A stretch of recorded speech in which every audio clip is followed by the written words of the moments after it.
Okey, assalamualaikum warahmatullahi wabarakatuh. Waalaikumsalam warahmatullahi. Bismillahirrahmanirrahim. Innal hamdalillah nahmaduhu wa nasta'inuhu wa nastaghfiruh wa na'udzu billahi min shururi anfusina wa min sayyiati a'malina. Man yahdihillahu fala mudilla lahu wa may yudlil fala hadiyalah. Wa asyhadu an la ilaha illallah wahdahu la syarikalah wa asyhadu anna Muhammadan 'abduhu wa rasuluh.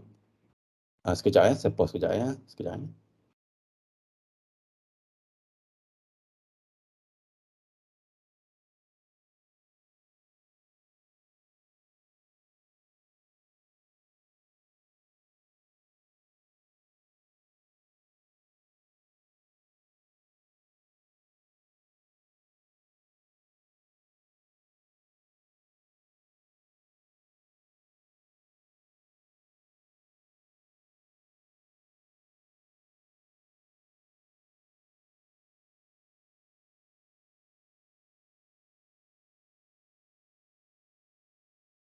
Segala puji bagi Allah, kami memujinya, memohon pertolongan dan ampunan kepadanya.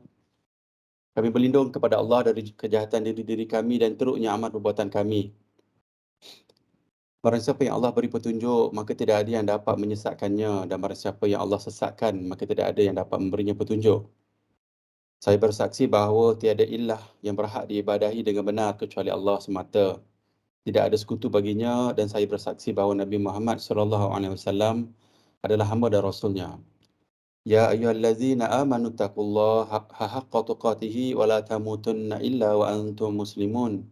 Wahai orang-orang yang beriman, bertakwalah kepada Allah sebenar-benar takwa kepadanya dan janganlah kamu mati kecuali dalam keadaan muslim. Ya ayyuhan nasu taqu rabbakum alladzi khalaqakum min nafsin wahidatin wa khalaqa minha zawjaha wa batha minhuma rijalan katsiran wa nisaa'a. Wattaqullaha alladzi tasaaluna bihi wal arham. Innallaha kana 'alaikum raqiba. Wahai manusia, bertakwalah kepada Rabbmu yang telah menciptakan kamu dari diri yang satu, yakni Adam. Dan Allah menciptakan pasangannya, yakni Hawa, dari dirinya. Dan dari keduanya, Allah perkembangbiakkan laki-laki dan perempuan yang banyak. Bertakwalah kepada Allah yang dengan namanya kamu saling meminta dan peliharalah hubungan kekeluargaan. Sesungguhnya Allah selalu menjaga dan mengawasimu. Ya ayyuhallazina amanu taqullaha wa qulu qawlan sadida yuslih lakum a'malakum wa yaghfir lakum dhunubakum wa may yuti'illaha wa rasulahu faqad faza fawzan 'azima. Wahai orang yang beriman, bertakwalah kamu kepada Allah dan ucapkanlah perkataan yang benar. Nescaya Allah akan memperbaiki amal-amalmu dan mengampuni dosa-dosamu.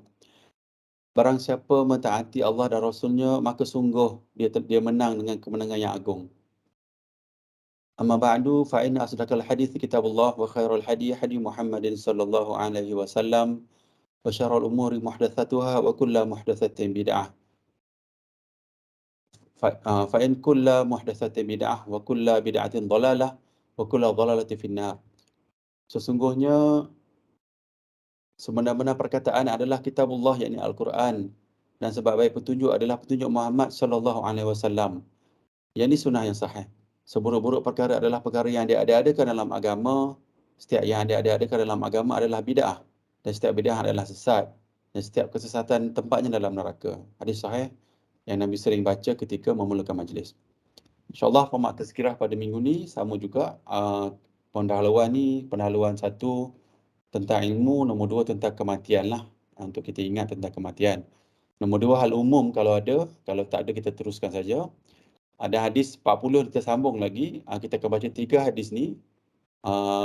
So kalau tambah 3 ni kita dah baca lebih kurang dalam 50% dah kitab 40 hadis Imam Nawawi tu. Cuma daripada 3 hadis ni saya sertakan juga ada dalam 28 sumber. Hadis lah majoriti hadis. Saya ingat Quran ada 2 je. So dah 26 hadis sahih, ada 2 daripada Al-Quran. So hari ni saja kalau sempat habiskan kita akan baca dalam 3 campur 31 hadis.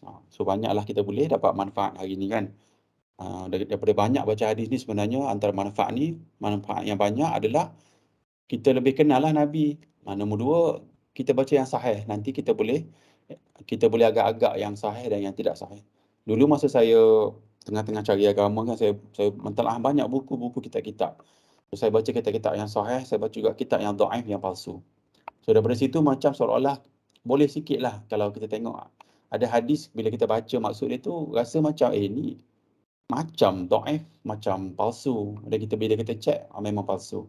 So seolah-olah lagi banyak hadis yang kita baca, kita ada ilmu dan kita bolehlah sedikit sebanyak macam orang kata agak-agak hadis tu, sebab kadang-kadang hadis datang dengan tidak ada status kan. Tapi ustaz saya kata mana-mana hadis yang datang dengan tiada status, sebenarnya hukum ni default state dia adalah dhaif dan dhaif dulu, tidak sahih. Sehingga dia buktikan sahih, barulah sahih. Macam tu keadaan dia. And then kita ada soalan penutup. So kita masuk kepada mukadimah umum. Pentingnya menuntut ilmu. Daripada Muawiyah bin Abi Sufyan radhiyallahu an, Rasulullah sallallahu alaihi wasallam bersabda, barang siapa yang Allah kehendaki mendapat seluruh kebaikan, maka Allah fahamkan dia tentang agama. Hadis riwayat Bukhari dan Muslim. So pertama, hadis ni kita beritahu untuk kebaikan saya jugalah, untuk diri saya dan juga rakan-rakan yang lain. Kalaulah Allah nak bagi seluruh kebaikan kepada kita, dia fahamkan tentang agama. Kita kena ingatlah matlamat utama kita adalah kefahaman dalam beragama, macam itulah. Sebab kalau kita tak faham agama, kita akan rosak macam agama-agama yang sebelum kita, agama langit yang Allah bagi yang turunkan sebelum kita. Agama Nasrani, agama Yahudi kan, Kristian, Yahudi, most probably agama-agama lain yang ada dalam dunia ni pun, mungkin Hindu mungkin adalah dulu daripada kaitan dia daripada, mungkinlah kita tak tahu kan, mungkin daripada agama langit juga mungkin, kita tak tahu. Tapi menunjukkan semua agama melainkan agama Islam telah rosak. Dan juga agama Islam ni akan rosak dengan banyak ketika menuju kiamat ni. Sekarang ni sudah lama kita daripada Nabi Muhammad kan sallallahu alaihi wasallam, dah 1400 tahun dah, dan kita dah menuju ke situlah, menunjukkan ilmu ni benda yang sangat, kefahaman ilmu ni adalah benda yang orang kata sangat rare lah kalau kita dapat. So kita minta daripada Allah supaya Allah bagi kebaikan kepada kita untuk kita faham agama, insya-Allah. Sesi ni juga adalah salah satu sesi yang kita nak fokus motivasikan diri kita untuk faham tentang agama, sebab insya-Allah apa yang ada dalam tazkirah ni memang saya ambil yang paling yang sahih. Memang tak ada, saya ingat tak ada satu pun yang dhaif atau palsu. Kalau ada dan boleh kita review balik. Tapi dalam konteks, dalam teks yang saya letak kat depan ni, insya-Allah semua sahih kita ambil. Sebab kita nak promote yang benar-benar daripada, kita sebut tadi lah, yang benar adalah daripada Allah. Dan satu lagi Nabi sebut tentang daripada sunnah yang sahih kan, daripada Nabi SAW. So nombor dua, bila kita dah faham agama, kita startlah berdakwah. Faham agama ni maksud dia berdakwah pada diri sendiri lah. Kedua ni adalah berdakwah pada orang lain. Dari sahabat Sa'ad radhiyallahu an, bahawasanya Rasulullah sallallahu alaihi wasallam bersabda kepada Sayyidina Ali radhiyallahu an, demi Allah, sekiranya Allah memberikan hidayah kepada seseorang melalui dirimu, itu lebih baik bagimu daripada memperoleh unta merah, maksudnya barang yang paling berharga. Hadis riwayat Bukhari dan Muslim. So lepas kita dapat ilmu, kita dakwah keluarga kita dakwah isteri kita dakwah mak ayah kita kan. Minggu lepas saya dah sebutlah, ada kaedah, ada seni dia untuk berdakwah ni. Dan kena ingatlah, orang yang kita ada macam mak ayah dengan juga kalau isteri suami ataupun suami kepada isteri, kita kena jaga adab-adab dia lah. Maksud dia, tak apalah masa lama tak apa, 10 tahun, 5 tahun tak apa. Tapi kita kena istiqamah dalam untuk sampaikan ilmu kita, sebab kita tahu apa yang benar-benar sahih daripada Nabi, dan kita nak dakwah mereka sebab cinta dan sayangnya kita kepada orang yang dapat dengan kita, dan kita nak tolong mereka. Bahkan kalau kita tengok nanti, kalau pergi kepada page 8 nanti yang saya cerita tentang lepas mahsyar, lepas mati nanti kan, kita naklah tolong kawan-kawan kita dan juga kita diri sendiri kan. Kita tak even sekarang pun kita rasa, kalaulah contohlah kan, Nabi cerita tentang api kan, kena kat kita api sedikit pun kita rasa sakit. Apa lagi dengan api yang banyak, ancaman-ancaman dalam kubur, sempit semua kan, sangat-sangat menakutkan. So kita nak tolong diri kita, nombor dua kita nak dakwah kepada rakan-rakan yang lain, dan juga pertama kepada keluarga kita lah, dan juga kena ada adab-adab yang akhlak yang baik ketika berdakwah tu. Lepas tu kita sebat-sebatlah supaya Allah bagi manfaat kepada kita, pahala yang banyak, dan tolong kawan. Daripada situ pun, yang saya selalu sebut, ilmu yang berguna kan dapat kita bekal nanti lepas kita mati, insya-Allah. Nombor tiga, ancaman kepada mereka yang mengajar tanpa ilmu. So ni nak cerita border yang kita punya sempadan yang kita tak boleh jangkau. Jangan langkah sempadan tu. So saya baca ayat ni, Allah sebut dalam surah Al-A'raf ayat 33. Allah Ta'ala berfirman, katakanlah Rabbku hanya mengharamkan perbuatan yang keji, baik yang nampak maupun tersembunyi, dan perbuatan dosa melanggar hak manusia tanpa alasan yang benar, yang zalim lah ni. Mengharamkan sekutukan Allah, syirikkan Allah dengan sesuatu yang Allah tidak turunkan hujah untuk itu, dan mengharamkan mengada-ngadakan tak ada Allah apa sahaja yang tidak kamu ketahui, yang ini berbicara tentang Allah tanpa ilmu. Syekh Abdul Aziz bin Bas ni kata, bila Allah letak hierarki dia macam ni, pertama, kedua, ketiga ni, yang ketiga ni paling paling berat lah. Maksud dia, dia lebih berat, lebih apa, lebih terkesan ataupun lebih tinggi hierarki dia daripada syirik. Maknanya syirik duduk atas lagi, lebih maknanya antara benda yang berat, syirik tu lebih ringan. Yang paling berat adalah orang yang reka-reka tentang agama. Dia tak tahu, dia cerita. So ini adalah ancaman orang yang ada ilmu. So kita kena ingatlah, bila kita ada ilmu, ancaman paling besar pada kita ataupun ujian paling besar pada kita adalah bercakap di luar faham ataupun ilmu yang kita ada. So kita tak maulah cakap benda-benda yang bukan daripada apa dalam yang kita tahu, sebab agama ni adalah qala Rasulullah dan juga qala Allah. Ha, apa yang Allah kata dan juga apa yang Nabi kata. Okey, pergi kepada mukadimah kedua, menuju kebijaksanaan. Menuju kebijaksanaan ni adalah nak ingatkan kita tentang kematian lah. Sebab ini pun ada jiran saya, mak dia terselah saya meninggal ni. Setiap hari kita dengar tentang kematian. So kita nak ingat diri kita tentang kematian, insya-Allah dia boleh lembutkan hati kita. Tidaklah saya sebut ni maksud dia kita ni dalam keadaan sentiasa beramal kan, tidak begitulah. Maksud dia kita ni orang biasa je, kita bekerja kan. Orang biasa je, cuma bila adalah peringatan setiap minggu tentang kematian, lembutkan hati kita dan kita juga berubah daripada state sekarang yang maybe kata-kata maybe kalau letak skill 1 ke 10, kita state skill nombor 3 lah, 10 being the best kan. 3 kita naklah 3.2 minggu ni, next week 3.3, satu lagi the other week 3.4 kan, sedikit-sedikit berterusan lah insya-Allah. Nabi Muhammad SAW bersabda, perbanyakkanlah mengingat pemutus kelazatan, yakni kematian. Hadis sahih. So hari ini kita nak ingatkan balik kepada rakan-rakan dalam sesi kuliah hari ini supaya kita ingatlah mati. InsyaAllah ingat mati, lembutkan hati tu kan. Nombor 2 hadis saya baca lagi. Dari Ibnu Umar radhiyallahu an, ia berkata, saya pernah bersama Rasulullah sallallahu alaihi wasallam. Lalu seorang Ansar mendatangi beliau, ia memberi salam dan bertanya, wahai Rasulullah, mukmin manakah yang paling baik? Beliau bersabda, yang paling baik akhlaknya. So kena ingatlah, orang yang paling baik adalah yang akhlak paling baik. Terutama kepada mak ayah kita lah kan, ataupun isteri kepada suami kan, yang ada hak atas kita kan. Lalu mukmin manakah yang paling cerdas? Ia akan beliau bertanya, yang paling cerdik, yang paling cerdas ni. Beliau bersabda, yang paling banyak mengingat kematian dan paling baik dalam mempersiapkan diri untuk alam berikutnya. Itulah mereka yang paling cerdas, paling cerdik. Yang pertama, kata kunci dia adalah ingat mati. Nombor 2, yang paling baik dalam yang paling baik. So kita ingatlah, yang mula-mula ingat nombor 2, paling baik ini adalah hadis yang sahih lah, sunnah yang sahih. Jangan kita buat amalan yang 50-50. Dhaif, ya ada khilaf, tak maulah kita buat yang paling confirm sahih. Bila confirm sahih, confirm dapat pahala.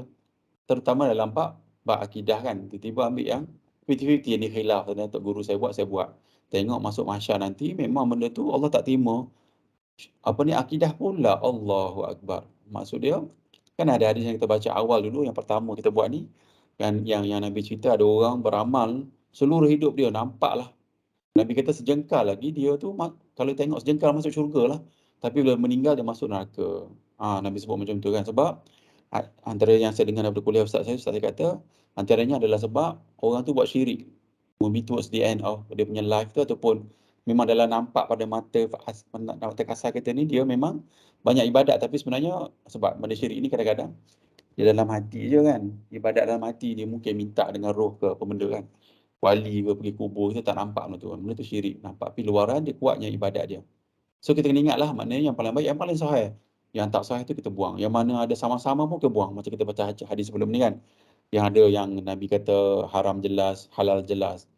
Tinggalkanlah yang sama tu kan. Nabi buat analogi yang kambing berjalan di bukit lah. Di bukit ke apa Nabi kata kan. Mesti jatuh. Satu hari nanti mesti jatuh punya. Macam itulah maksud dia. Sempadan Nabi sebut macam tu. Okey. Ini perjalanan kita, realiti yang kita ada hari ini. Ni realiti ni semua orang akan hadapi.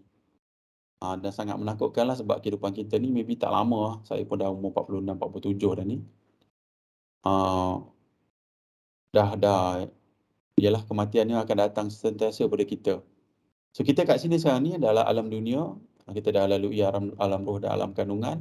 Lepas tu kita akan masuk alam kubur kan, nak masuk alam kubur dan kita berusahalah sementara masih ada lagi sisa baki-baki kehidupan kita ni untuk bekal kita selepas mati, insya-Allah. Dan masa kerja ni tak semestinya masa kerja ni bukan ibadat, kita boleh jadikan dia ibadat. Dan tadilah dengan akhlak yang baik, tolong orang kan. Last week kita cerita tentang tolong orang kan. Hari ni kita nak cerita tentang akhlak yang baik dengan rakan-rakan kita bagaimana. Nanti kita cerita panjang sebab banyak hadis saya sebut, sebab saya rasa ini sangat penting lah, sebab kadang-kadang kita hidup atas keadaan sekeliling je kan. Kalau orang sorokok, kita sorokok. Kalau orang baik, orang kita baik. Kalau orang macam kat US kan, tengok dia punya akhlak, tengok dalam TV, saya tak tahulah benda lain. Anak-anak mereka dah cukup umur, dah berkedudukan kan. Macam-macam ni, macam-macam ada, dah jadi budaya, sebab manusia duduk dalam budaya. Dia terikat besar. Dah saya ambil kelas dekat UKM hari tu, prof yang mengajar tu, dia kata memang keadaan sekeliling ni dia mempunyai pengaruh yang sangat besar dalam kehidupan manusia. So kita kena nilai sikit, sebab majoriti manusia ni dia ikut keadaan sekeliling dia. Alam kubur terus ke, insya-Allah kita nak ke syurga dengan sesi hari ini. Kita nak diri kita pergi ke syurga, insya-Allah. Kita mintalah semua rakan-rakan dalam kelas ni, Allah kurniakan syurga Firdaus kepada kita, dan juga amal yang soleh, amal yang paling baik yang kita buat ni. Dan juga kita ingat banyak kematian, kita beramal dengan benda yang paling baik, benda yang paling soleh. Sedikit-sedikitlah maksud dia. Walaupun ada amal yang tak sahih kita buat hari ni, sebablah masyarakat kan, kita ikut, kadang kita ikut masyarakat benda yang tak sahih pun. Tapi sikit-sikitlah, jangan ni. Dan juga katalah kita nak bantah macam dakwah tadi kan, ada seni dia. Taklah kita pergi, kita keras, lepas tu kita kata, oh Sayyidina Umar Al-Khattab dulu bla bla bla, kita katakan. Tak begitu. Sayyidina Umar sebab dia memang karakter dia daripada dulu, dan dia ni adalah orang yang yang dihormati sebelum ni Islam pun. Dia orang hormat.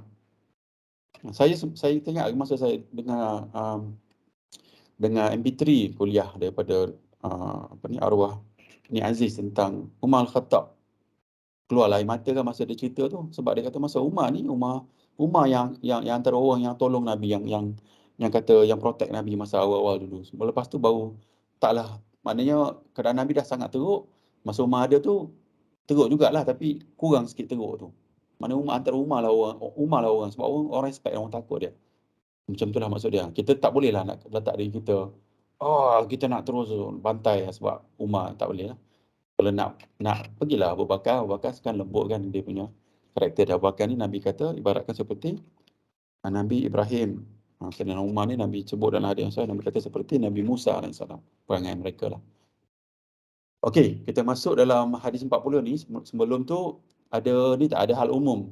Untuk Tuan Haji Sheikh Ahmad As, saya tak dapat jawab lagi soalan minggu lepas tu kan. Nanti saya cari insya-Allah. Hal umum kalau ada, kalau tak saya terus masuk. So tak ada saya masuk hadis 40 Imam Nawawi. Kita sambung lagi kelas kita insya-Allah. So kita dah yang hijau ni kita dah baca. Yang hijau ni kita dah baca dalam 20, campur yang kuning tu lah, yang orange dah tak ada, dalam 20 hadis lah. So dah setengah perjalanan dah insya-Allah. So ini kita akan baca lagi 3 hadis. Yang ini saudara se-Islam. Hadis 15 berkata baik, diam dan juga menjaga jiran. Hadis 17 sifat belah kasihan, ihsan lah. Ini semua bab akhlak dan juga sempadan-sempadan yang boleh dan tak boleh kita jangkau lah kalau boleh dalam bab akhlak ni, supaya kita tahulah bila Nabi sebut kan. So kita baca hadis yang pertama ni, hadis 15 dulu, sebab hadis 13 saya tak last. 13 ni panjang sikit, banyak hadis yang saya letak dan kita akan baca nanti. So kita letak hadis 15 dulu. So baca hadis dia daripada Abu Hurairah radhiyallahu anhu, sesungguhnya Rasulullah sallallahu alaihi wasallam bersabda, siapa yang beriman kepada Allah dan pada hari akhirat, pada hari akhir, hendaklah dia berkata baik atau diam. Siapa yang beriman kepada Allah dan hari akhir, hendaklah dia menghormati jiran dia, tetangga dia. Dan barang siapa yang beriman kepada Allah dan hari akhir, maka hendaklah dia memuliakan tamunya. Kita tengok dulu hadis ni secara literalnya dulu. Nabi kata pertama, orang yang beriman kepada Allah dan juga hari akhirat, percayalah kan, kita percaya yang Allah ni wujud dan juga akhirat ni ada, kita takutlah kita berkata baik atau diam, kan? Yang ni sebenarnya ada banyak hadis lain yang sebut tentang kalau tak ada apa yang baik, nak sebut diam. Kan? So kita ni ada antara kita ni ada yang karakter memang dia suka bercakap, kan? So ambillah hadis ni untuk diri sendiri, untuk improvekan diri. Fikir dulu, proses dulu dalam kepala, kan, baru keluar daripada mulut ke mulut tu lah. Kadang-kadang ada orang tu dia bercakap je, kan, bercakap, dia nak komen semua benda, kan. Kadang perkataan dia tu kadang-kadang macam pedang, macam sakit kita dengar, sakit hati kita dengar. So kita ambil nasihat Nabi ni, sama ada kita cakap benda yang baik ataupun kita diam. Macam tu lah. Itu yang pertama. Nombor dua, siapa yang beriman kepada Allah dan hari akhir, hendaklah dia menghormati tetangga. Ini hadis tetangga nanti saya akan sebut. Sehingga kan ada hadis Nabi sebut nak bagi faraid kepada tetangganya. Maknanya Nabi suruh kita jaga jiran tetangga, jangan ganggu, macam-macam lah. Ada hadis lain kita tersebut. Maksud dia kat sini, hubungan di antara orang, kan, tetangga ni memang akan berada dengan kita lama lah, kan. Kalau kita duduk kat rumah tu, maybe 10 tahun baru pindah, ataupun kalau dah umur sini macam saya ni, kan, memang kita rasa nak duduk sini for good lah. Bayangkanlah maybe 20 tahun, 30 tahun kita berada di satu tempat tu, dan ada tetangga kita. Dan kita nak Nabi suruh jaga tetangga, jangan ganggu mereka. Kita pula buat baik pada mereka macam tu. Dan barang siapa yang beriman kepada Allah dan pada hari akhirat, maka dia memuliakan tetamu. Ni bab muliakan tetamu. Ada nanti hadis dan ayat Quran yang akan cerita tentang muliakan tetamu. So kita tengok hadis yang support, hadis yang hadis 40 Imam Nawawi ni. Pertama, Surah Nisa ni Allah sebut, tidak ada kebaikan pada kebanyakan bisikan-bisikan mereka kecuali bisikan dari orang yang menyuruh manusia memberi sedekah. So ayat Quran ini menunjukkan Allah bagi tahu bisikan-bisikan lain tak ada makna. Bisikan yang buat kebaikan je itu bermakna. Ataupun sebut-sebutan cakap-cakap yang buat kebaikan tu ada makna. Yang cerita yang lagu-lagu ni, lagu ni tak perlu sebut lah, macam tu lah. Tak ada kebaikan lah, macam tu lah. Kebanyakan bisikan. Maknanya Allah sebut kita ni sembang banyak. Macam tu lah manusia, kan. Sembang banyak, yang mana yang ada manfaat ni. Internet atau berbuat ma'ruf atau mengadakan perdamaian antara manusia. Maknanya Allah sebut dalam Quran, menyuruh mereka memberi sedekah, berbuat ma'ruf, membuat kebaikan. Ini ada manfaat kepada kita. Sebut benda yang baik ataupun diam, kan. So yang lain-lain tu kalau boleh kita katalah ketika kita ada rate, katalah kita ambil 4 jam lah sehari kita bercakap. Yang lalu kan contoh, dan kita kurangkan sikit lah 3.5 jam ke 3.8 jam ke. Ada berfikir dulu lah, maksud dia bila kita proses dalam akal kita, dalam otak kita, oh yang ni aku tak boleh sebut kot, diam je lah. So diam je.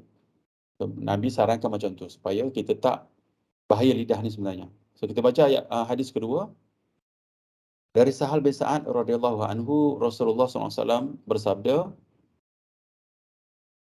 saya yang menjaga di antara kedua janggutnya, yakni lisan dia, dan di antara dua kakinya, yakni kemaluan dia, maka aku akan jamin baginya syurga. Siapa yang menjamin?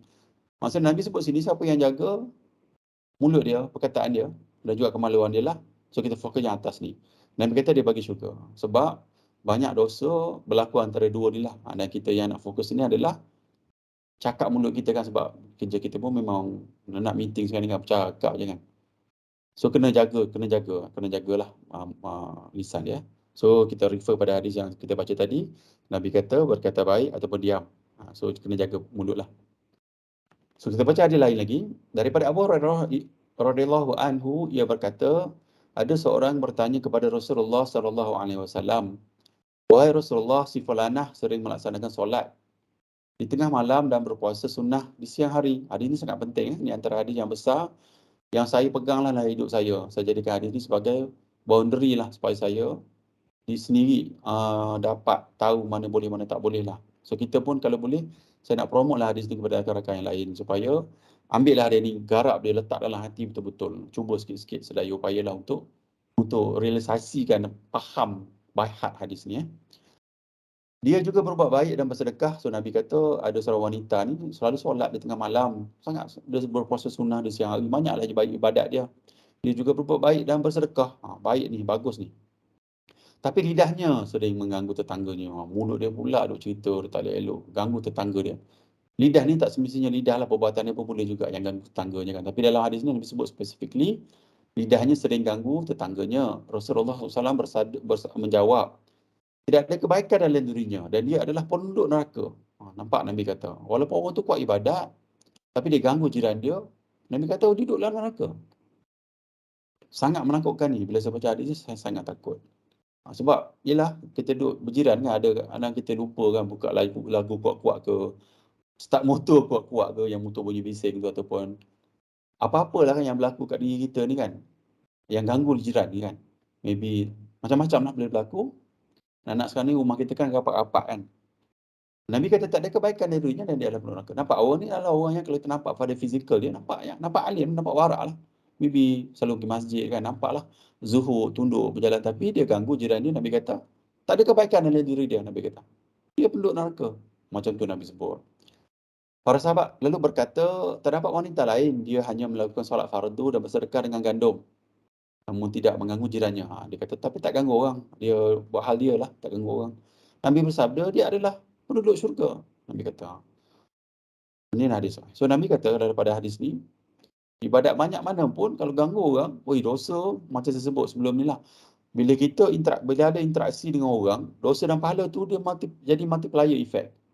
Kalau kita buat jahat kat orang, ganggu orang, boleh jadi dosa tu kalau personal, satu boleh jadi maybe 1,000, 2,000 dia punya multiplier effect dia banyak. So kena hati-hati bila kita berinteraksi dengan orang lain. So saya recap balik hadis ni, secara summary lah. Pertama, orang ni adalah orang yang banyak ibadat, kita nampak dia, tapi dia ganggu orang, ganggu jiran dia. Nabi kata tak ada kebaikan. Orang tu dalam neraka, Nabi kata. Maksud dia macam tu. Nombor dua, orang ni dia buat benda yang wajib je. Adalah sedekah. Gandum ni kira murah lah kot zaman dekat Nabi ni. Dia buat benda wajib, dia lepas tu dia sedekah sikit-sikit je. Tapi dia tak ganggu jiran dia. Nabi kata penduduk syurga orang ni. Maknanya kalau kita nak letak hadis ni dalam maybe kita buat benchmark kan, apa kesalahan kat sini adalah dia ganggu orang lain. So kita tak nak ganggu orang lah, maksud dia. Kita cubalah tidak ganggu orang, tapi kalau boleh kita mengalah banyak lah, sebab besar sangat impact negatif dia selepas mati. So kita takutlah kat sini. Okey, kita baca hadis lain. Hadis surah Az-Zariyat ni ayat 24-27, Allah kata, sudahkah sampai kepadamu wahai Muhammad perihal tetamu. Ni bab tetamu pula. Ni cerita Nabi Ibrahim ni. Perihal tetamu Nabi Ibrahim yang dimuliakan. Ketika mereka masuk mendapatkannya lalu memberi salam dan berkata, salam sejahtera kepadamu. Nampak pada zaman Nabi Ibrahim dah assalamualaikum dah ada dah. Ia menjawab, salam sejahtera kamu, waalaikumsalam, dan berkata dalam hati, Nabi Ibrahim kata dalam hati dia, mereka ni orang-orang yang tak kenal siapa datang rumah ni kan. Kemudian dia masuk mendapatkan ahli rumah ni serta di bawahnya seekor anak lembu gemuk yang dipanggang. Lalu dihidangkan kepada mereka sambil berkata, silalah makan. Maknanya ayat ni Allah rekodkan nak tunjuk Nabi Ibrahim ni dia layan tetamu dia. Siapa ambil layan anak lembu gemuk. Maknanya besarlah. Maknanya sunnahnya begitu. Orang datang rumah kita layan dia macam tu. Okey. Kata Ibn Kathir dalam tafsirnya, Imam Amal dan kebanyakan para ulama mengatakan wajib melayan tetamu yang datang bertanam ke rumah. Ni hak yang nak relate dengan Nabi sebut tadi kan. Nombor dua, layan tetamu kan. Pertama, jangan ganggu jiran dan tetamu. Nombor tiga, melayan. Imam Nawawi berkata, ini Ibn Kathir, Imam Nawawi ni, nanti saya tunjuk dalam chart kita kan. Imam Nawawi berkata, melayan tetamu adalah sunnah. Jika seseorang bertanam ke rumahnya dan tidak ada mudarat baginya, sunnah baginya untuk melayan tetamu tersebut. So kita tengok imam ni, dua-dua imam yang saya quote ni sebenarnya adalah di kalangan imam Ahli Sunnah wal Jamaah. Tadi kita sebut Imam Nawawi dan juga Imam Ibn Kathir. Betul lah dua imam ni, Imam Nawawi, Imam Ibn Kathir. So Imam Nawawi ni meninggal 676 Hijrah, Ibn Kathir meninggal 100 tahun 10 selepas Imam Nawawi meninggal lah. Okey, kita balik kepada hadis tadi. Okey, so ini dah masuk hadis yang baru. So kita recap balik yang pertama tadi. Nabi kata, siapa yang beriman pada hari akhir hendaklah berkata baik atau diam. Tadi kan berkata baik atau diam. Nombor dua, hormat tetangga. Hadis yang saya sebut tadi, hadis yang cerita orang yang banyak ibadat tapi dia ganggu orang. Nabi kata neraka, bahaya. Saya nak ulang lagi hadis tu lah, sebab biar dia jadi satu pegangan kepada kita. Sebab kita jangan ganggu orang. Macam kita lah bau busuk ke apa, jangan ganggu orang. Kita ambil lah spray, bawa lah spray badan tu kan dalam pouch dalam pouch bawa motor, dalam beg apa, buat jangan ganggu orang. Jangan, tak boleh.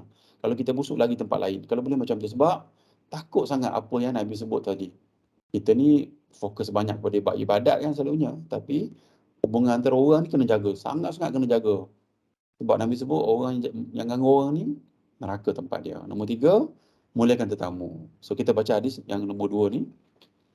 Untuk hari ni, hadis sifat belas kasihan ada 17, ihsan. Daripada Abu Ya'la Shaddad bin Aus radhiyallahu anhu, daripada Rasulullah sallallahu alaihi wasallam, beliau bersabda, sesungguhnya Allah telah menetapkan perbuatan baik, yakni ihsan atas segala sesuatu. Jika kalian membunuh, maka berlakulah baik dalam hal tersebut. Jika kalian menyembelih, buatlah baik dalam hal tersebut. Hendaklah kalian mengasah pisaunya dan menyenangkan haiwan sembelihannya, riwayat Muslim. So, contoh Nabi sebut ni, ketika nak sembelih haiwan pun ada adab dia. Maknanya kena ada adab, mana ada ihsan kat situ. Nabi sebut sini, nak sembelih, buat baik. Asah pisau, tajam lah, supaya bila sembelih tu, ialah sakit. Dia macam ada dua lah, lebih sakit dengan kurang sakit. Kita tak tahu dah rasa macam mana kan. Tapi maksud dia, antara 2 degree kesakitan tu kan, lagi pisau yang kita asah tajam ni, secara logiknya kuranglah sakit, secara teorinya kita tak pernah rasa kan. Maksud dia macam tu. Maknanya Nabi nak sebut kat sini, setiap benda bagi, walaupun contoh Nabi sebut ni ekstrim kan, nak bunuh pun, nak jalan hukuman pun kena cara baik. Macam itulah. Tapi dalam konteks ni sebenarnya hadis yang saya nak bawa ni hadis yang bukan dalam contoh membunuh lah. Kita baca apa yang saya bawa ni kan. Ibnu Athar Asy-Syafi'i rahimahullah yang ma'ruf dengan sebutan Muhtasar An-Nawawi. Okey, menyatakan tentang hadis Arba'in 17 ini. Okey, hadis ini berisi perintah untuk berbuat baik pada diri sendiri juga pada makhluk. Maknanya kena ada ihsan kat diri sendiri, jangan zalim sangat kan. Kita ni sebenarnya saya baca satu artikel tu, tak tahu artikel ke quote orang sebut kan. Orang yang paling banyak kita bercakap adalah diri kita lah kan. Dalam hati kita kan. Kadang kita, macam tadi kan, kita kata berbuat baik atau diam kan. Bila kita proses dalam akal kita, yang ni aku tak cakap lah, aku diam. Kita sedang bercakap kat diri kita lah tu kan, tadi kan. Ataupun kita sedang kecewa, sedang stres kan. Kadang-kadang kita bercakap dengan kita, ya, aku nak buat ni lah, saya nak buat ni lah, saya nak buat tu lah. Tak payah kot, nanti kan jadi macam ni pula. Macam tu. Kadang-kadang kita kena ihsan kat diri kita jugalah, maksud dia. Kita kena ambil juga peluang daripada hadis ni untuk kita jaga diri kita. Juga pada makhluk lain. Maksud dia, dengan orang, dengan manusia lain. Dengan orang, dengan binatang, maksud dia. Kena ada ihsan kat situ. Sampai pada saat sembelih pun kena baik. So, saya nak faham lah ayat ni kan. So, maknanya, contohlah kan, macam kalau kita nak bagi hadiah ke orang kan. Ataupun kita nak bagi apa-apa kebaikan, maknanya bagi lebih. Macam itulah. Ada ihsan lah maksud dia. Maknanya kita dapat rasa, macam saya buat contoh lah, kalau dekat rumah saya kat Bangi dulu, kalau kita beli satu kedai kakak ni, kalau kita beli makanan tu memang dia bagi banyak. Kalau bagi lauk peha, mesti dia ambil hati ke, ambil benda lain, letak sekali kat dalam kita punya ni. So saya selalu cakap kat isteri saya, kata ini contoh ihsan lah ni, orang dia kita beli yang tu je tapi dia bagi yang lain kan, ihsan. Macam tu lah contoh dia. So kita baca hadis kedua ni. Rasulullah SAW bersabda kepada Jabir bin Sulaim radhiyallahu an, janganlah meremehkan kebaikan sedikit pun, walaupun hanya berbicara kepada saudaramu dengan wajah yang tersenyum kepadanya. Amalan tersebut adalah sebahagian daripada kebajikan. Ada yang sahih. So, nak cerita ihsan tu maksud dia dalam konteks ni, maknanya kalau senyum pun, kalau tengah berbicara kita senyum, maknanya lebih lah kan. Kalau kita, niat pertama tu nak berbicara, tapi kita semua ada pahala lain. So kita tak boleh nak remehkan benda tu lah.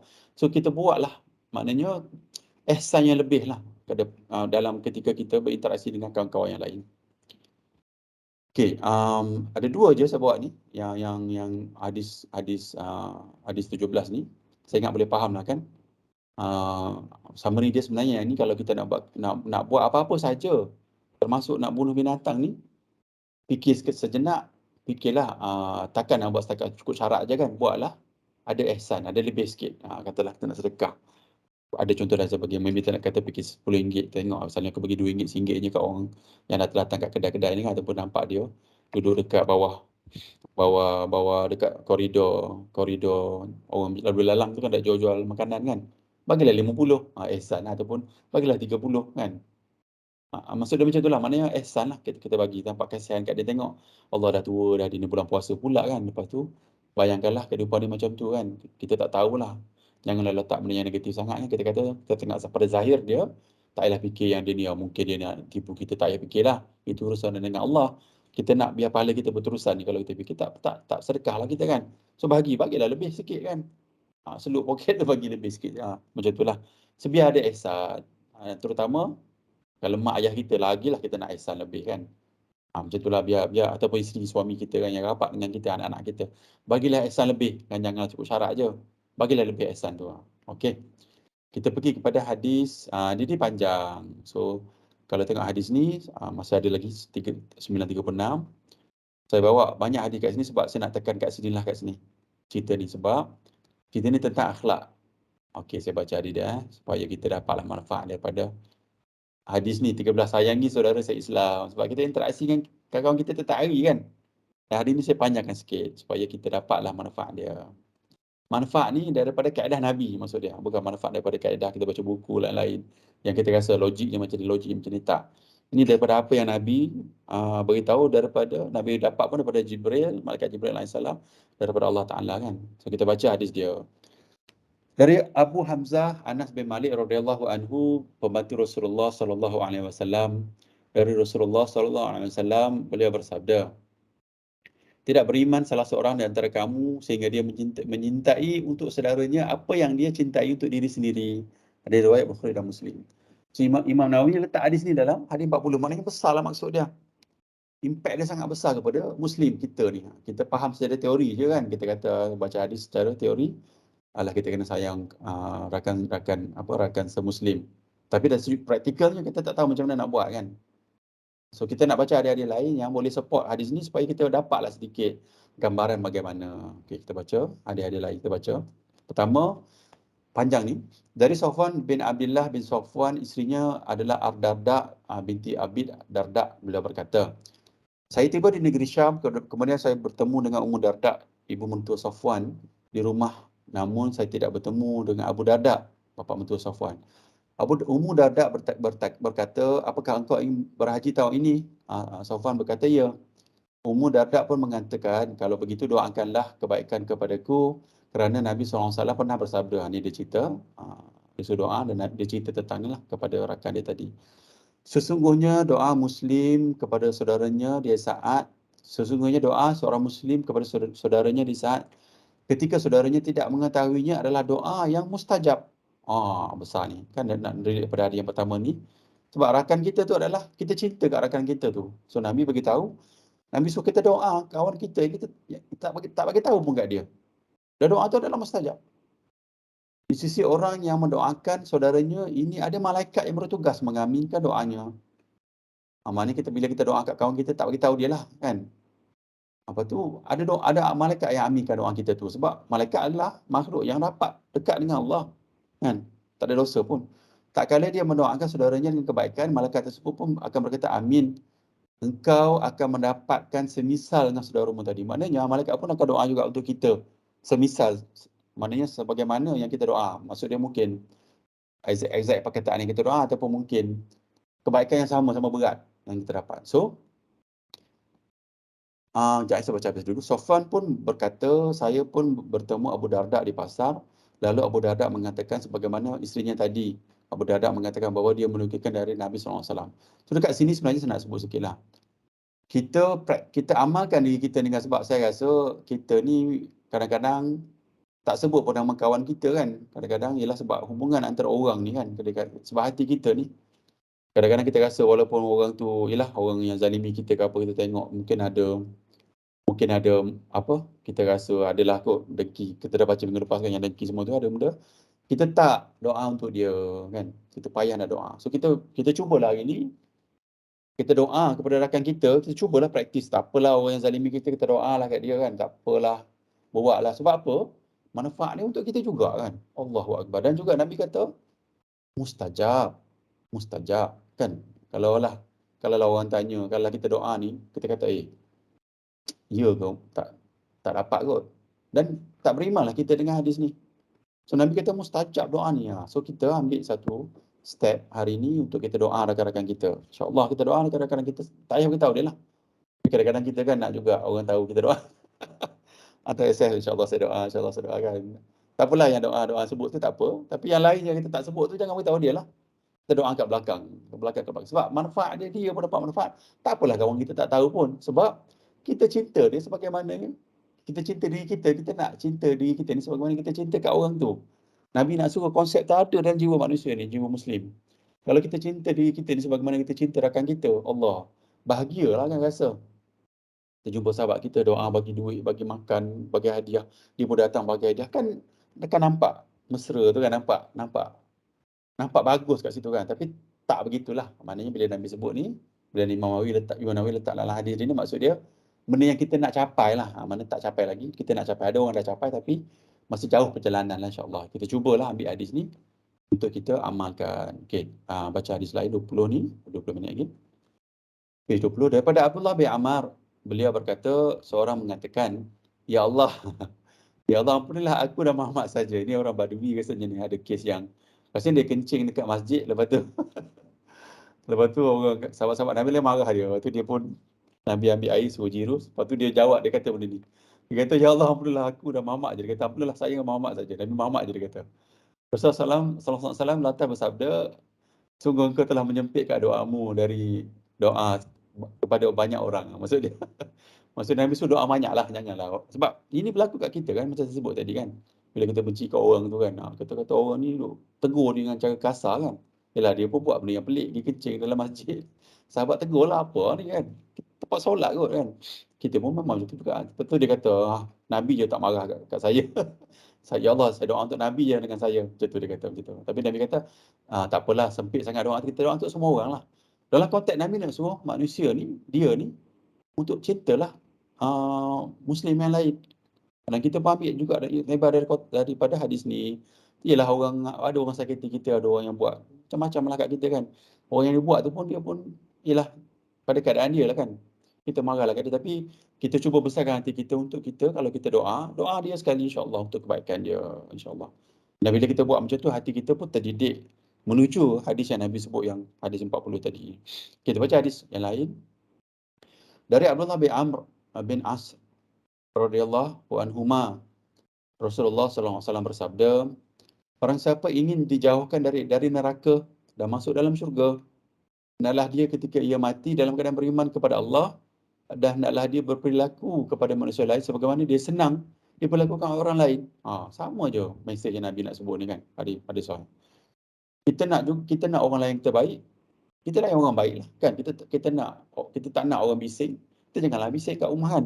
Walaupun dalam konteks ibadat kan, contohlah saya dah buat contoh, maaf sebutlah, sebab ganggu orang ni macam kita ganggu benda ibadat di surau masjid, kadang bising kan, ada speaker yang bukan azan, dia ganggu orang. Walaupun kita tanya orang kat sebelah, ganggu tak? Dia kata tak ganggu.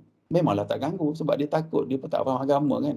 Dia tak tahu sebenarnya yang bising tu, dia ingat tu agama lah, ingat tu sunnah. Dia sebut ganggu kan, tak nampak Islamik pula dia pula kan. Tapi dari sudut logiknya dah bising, ganggu. Macam saya sendiri pun, kalau lah kita tengok orang kat depan rumah contoh, tak berlaku pun, tiba-tiba dia buka motor kuat-kuat bunyi dudu kan. Kadang kita dengar juga kat dalam ni. Kita ni jenis yang tak boleh bising kan. Maybe nak keadaan diam kan. Tak nak bising. Ganggu sebenarnya. Sama juga dekat dalam masjid tu. So kita kena ambil manfaat daripada hadis ni. Kita tak nak orang buat benda tu kat kita, kita janganlah buat kat orang lain. Kita tak naklah, kita tak suka bau busuk-busuk orang kan pergi solat kan. Datang dengan apa? Tiap busuk orang sebelah kan, atau mulut dia busuk kan. Kita kata, busuk orang sebelah ni solat sebelah dekat-dekat ni kan. Kita pun tak nak. Kita jangan buatlah. Macam itulah maksud dia kan. Pakailah mask atau pakailah spray kalau bukan bulan puasa kan. Kalau dah busuk lagi, bau busuk lagi, ambillah spray yang ada jual tu kan, spray mulut tu ke. Biarlah wangi kan, ataupun kita spray lah badan tu, biarlah wangi. Kita rasa kalau dah busuk janganlah pergi. Sebab kita tahu kalau dia pun terganggu masa solat. Maksud dia kita pun terganggu masa solat. Orang tu terganggu jugalah. Walaupun orang tu kata, tak apa. Kalau kita tanya dia kan, of course lah manusia ni macam tu kan dia. Dia banyak, orang Melayu kan banyak berlapik. Dia tak direct, nanti berdirect. Gaduh pula, dia nak jaga keharmonian tu. So kita yang nak kena jaga, dan Nabi kata ni, kalau nak masuk syurga, kalau nak dijauhkan neraka, beriman kepada Allah, dan juga buat baik kat orang bagaimana kita buat baik, ataupun janganlah buat teruk kat orang sebagaimana kita tak suka orang buat itu kat kita. Okey? Hadis nombor 3 kita baca. Ini ayat Quran Allah sebut dalam surah At-Taubah. Allah Ta'ala berfirman, dan orang-orang yang beriman, lelaki dan perempuan, sebahagian mereka adalah penolong bagi sebahagian yang lain. So Allah pun sebut macam tu. So ini adalah support daripada hadis tadi. Sebenarnya hadis tadi support ayat ni lah. So kita nak supaya kita ni jadi penolong lah pada orang lain kan. Orang beriman ni saudara pada orang lain kan. Hadis tadi. Kita baca lagi, mereka menyuruh mengerjakan yang makruh, yang baik-baik, mencegah dari yang mungkar, mendirikan solat. Ni dia suruh rakan-rakan yang lain kan. Buat ni elok-elok, jangan bising, jangan ganggu orang kan. Macam-macam dia sebut, solat lah ikut waktu kan. Cegah benda tak elok, rokok janganlah rokok contohlah. Saya kena sebut lah kan, benda tu benda maksiat. Saya sebut tentang yang rokok ni kenapa? Sebab dia ada dalam bab iman. Kan ada Nabi, yang hadis yang kita baca tu kan, yang kita tengok maksiat berlaku, rokok tu sedang buat maksiat. Tapi bila dah lama kita tengok orang isap rokok, tak rasa apa dalam jiwa kita. Kan kita tengok, normal lah. Tak ada iman kita. Iman paling rendah lah masa tu kan. Kita tak tegur dia kata, yang paling takut adalah bila kita redha dengan perbuatan jahat tadi tu. Perbuatan maksiat tadi tu. Kan kita tak nak begitu sebab sebagai penuntut ilmu, atas konteks ilmu kita kena faham bab itulah. Tengok orang maksiat kan orang, kita pertama kita rasa kita ada rasa amarah sikit. Pertama, kedua, dalam keadaan nak dakwah tu, saya cakap tadi ada seni dia. Walaupun dalam jiwa kita marah memberontak kan, tapi ada seni dia untuk dakwah dia. Kena ingatlah, perasaan kita berbeza dengan, kan kita baca tadi kan yang nak suruh kita proses dalam kepala kita kan supaya berkata baik ataupun diam kan. So bila kita nak dakwah, kita ambil hadis tu, tapi dalam jiwa kita marah lah kan. Ada baca hadis yang Nabi sebut yang itu kan, Nabi kata boleh marah dalam keadaan orang yang bila dia buat maksiat, dia ingkar benda agama kan dia marah, tapi reaksi Nabi bukannya pergi tu kita lah, bukanlah kita ketuk kepala dia apa benda, kita tengking dia, tak begitu. Kita pergi, kita tegur lah elok-elok kan. Kita maybe, kita kata setahun kita ambil masa, tak apalah kita tegur, fokus, bagi dia hadiah kan, buat baik dengan dia kan, cakap elok-elok. Lama-lama, nasihat-nasihat. Lama 3 tahun, dia berhenti lah serokok tu kan. Macam itulah keadaan dia. Sama juga yang sebut contoh dengan mak ayah kita tadi kan. So, berbeza. Nanti saya sebut tentang fik dakwah pula lah bila dah ada ilmu, habis ada 40 ni. Dia cerita tentang dakwah pula, bagaimana kita nak dakwah. Itu pun daripada saya belajar daripada ustaz saya lah. Dan sikit-sikit ada jugalah kita praktikkan sikit-sikit. So Allah sebut lagi mendirikan solat, menunaikan zakat. Dan mereka taat kepada Allah dan Rasulnya. Mereka tu yang diberi rahmat oleh Allah. Sesungguhnya Allah Maha Perkasa lagi bijaksana. Okay, faham ke ayat ni? Ibn Rajab Al-Hambali berkata mengenai hadis yang di atas. Yang atas tadi tu, di antara tanda iman yang wajib adalah seorang mencintai saudaranya yang beriman lebih sebagaimana dia mencintai diri sendiri. Samalah. Dia pun tidak ingin sesuatu yang ada pada saudaranya sebagaimana dia tidak suka hal itu kepadanya. Yang saya sebut tadi lah.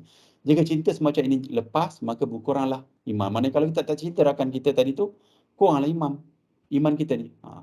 So kita nak tengoklah Ibn Rajab Al-Hambali ni ada dalam saya punya ni. Masa ada lagi kan. Ibn Rajab Al-Hambali ni pada masa sama kita pun boleh kenal ulama-ulama kita. Ni Ibn Rajab Al-Hambali. Imam Ibn Rajab Al-Hambali ni, dia adalah mazhab Hambali, mazhab Imam Hanbal lah.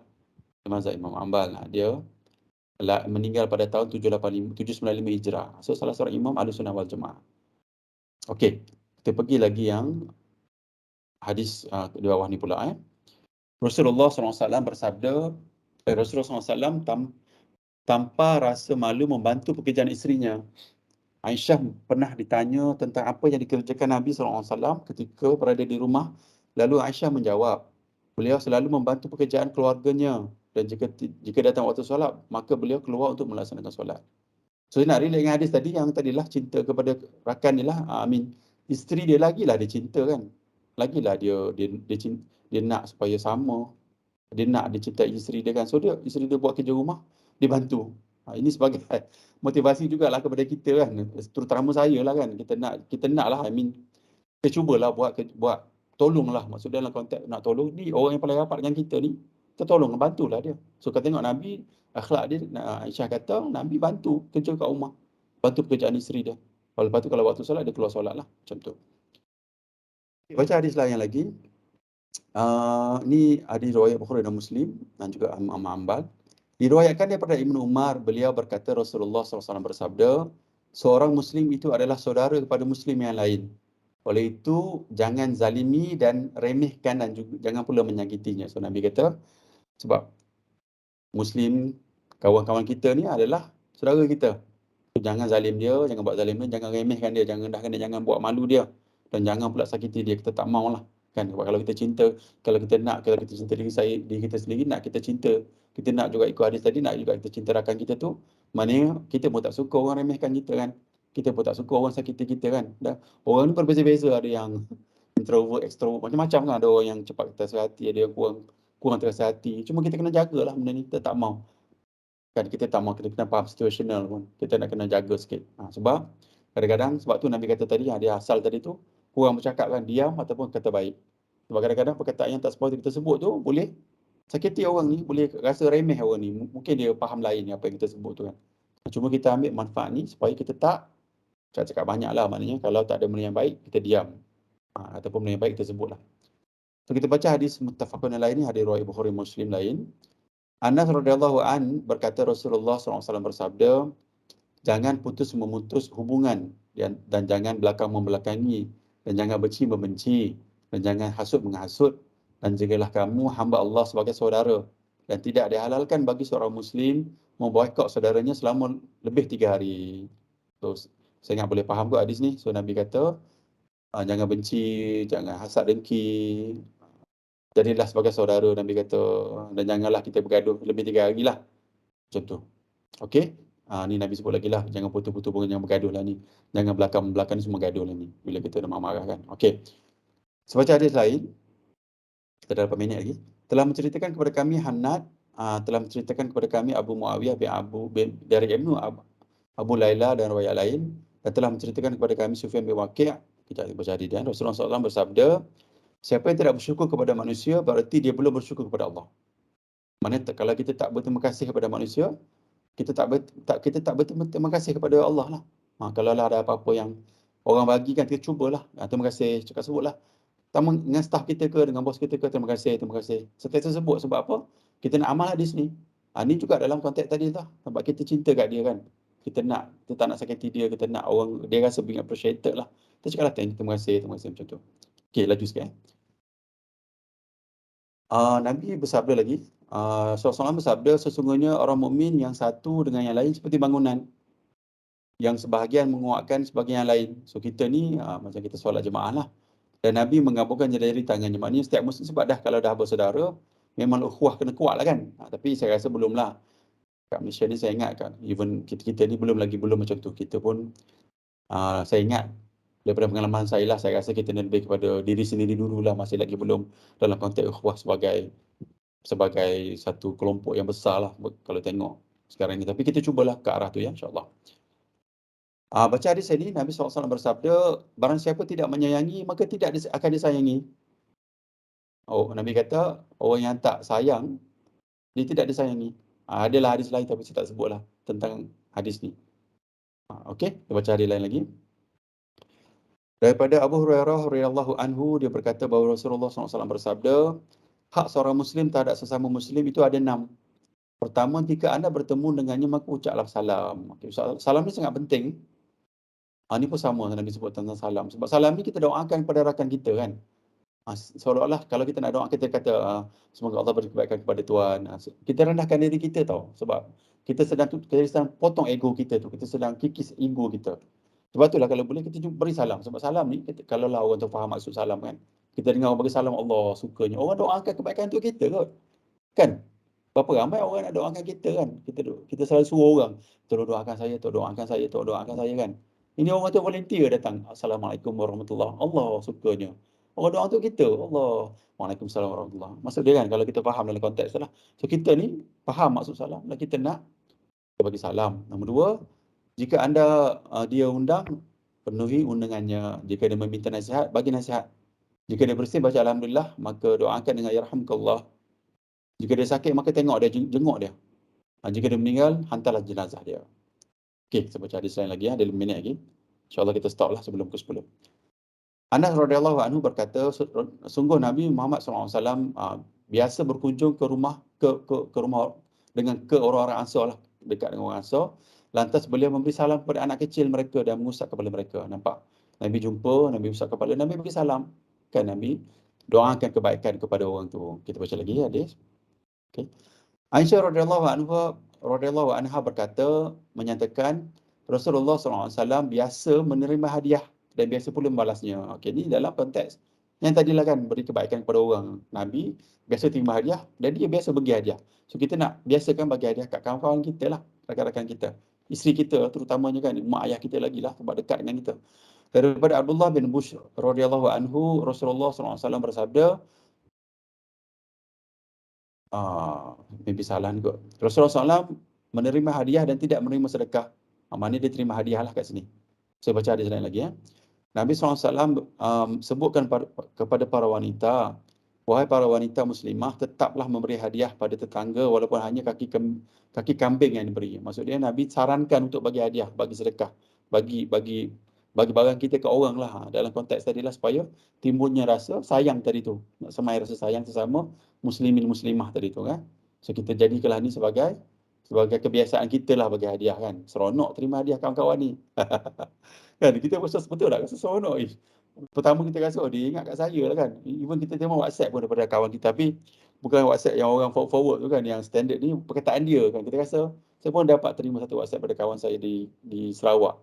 Dia mesej, rasa wah seronok lah sebab dia tulis perkataan bahasa dia, rasa lah macam hadiah jugalah dia bagi kita, rasa Allah dia ingat kat kita. Kita pun tak hantar mesej kat dia pun kan, tanya pasal Ramadan. Tapi maksud dia, untuk yang si penerima saya seronok kan. Itu datang benda yang memotivasi kita untuk sayangi kawan kita. Ni hadislah saya baca untuk hari ini. Daripada Abu Hurairah radhiyallahu anhu, Nabi SAW bersabda, salinglah memberi hadiah maka kalian akan saling mencintai. Ini motivasi kita untuk sebagai penutup lah. Kita banyaklah bagi hadiah, kata-kata yang baik. So last ni memang sebut tentang hadiah. Bagilah hadiah.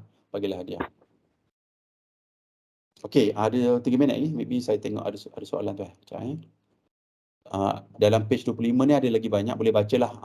Kita dah habis masa ni. Soalan Kak Ayati ni, soalan jika seorang ada mengatakan kalau dia meninggal jangan datang ziarah atau usul jenazahnya disebabkan persediaan faham fitnah orang lain menyebabkan pengerengang. Jika si Polan itu meninggal, ada orang yang dipesan masuk ziarah masyarakat, hukumnya. Saya akan double check balik Kak Ayati pasal ni. Tapi kalau tengok pada zahir soalan ni seolah-olah tak apalah, memang saya tak komen, saya cari dulu jawapan ni lah. Nampak macam tak ada apa pun nampaknya, sebab sunnah Nabi ni dia suruh ziarah kan. Apa yang dia sebut ni bila dah meninggal dah terputus dah sebenarnya. Tapi saya akan dapatkan lah dia punya jawapan yang betul lah. Nanti saya tulis kat sini. Sebab dia nampak macam ada masalah hati sikit lah kan. Sebab kalau tengok pada hadis ni nampak macam kita nak imarahkan sayang kepada saudara kita kan. Dan juga orang yang datang ziarah tu pun memang dia nak doakan kebaikan kepada orang yang meninggal tadi. Sebab solat mayat tu pun, solat jenazah tu memang untuk doakan orang tu. Sebab Nabi pernah tak solat jenazah kan orang yang berhutang. Sebab Nabi nak bagi syafaat kepada orang tu. Kita pun nak bagi syafaat kepada orang tu lah. Allah yang akan makbulkan lah. InsyaAllah. Okay, kita 9:59 dah seminit. Kita baca penutup doa kafarah insyaAllah. Semoga ada manfaat pada sesi pada hari ini insyaAllah. Sesi baca doa kafarah. Subhanakallahumma wa bihamdika asyhadu an la ilaha illa anta astaghfiruka wa atubu ilaik. Wassallallahu ala sayyidina Muhammadin wa ala alihi wasallam. Assalamualaikum warahmatullahi wabarakatuh. Waalaikumsalam. Terima kasih. Allah. Salam. Terima kasih, Dik. Salam.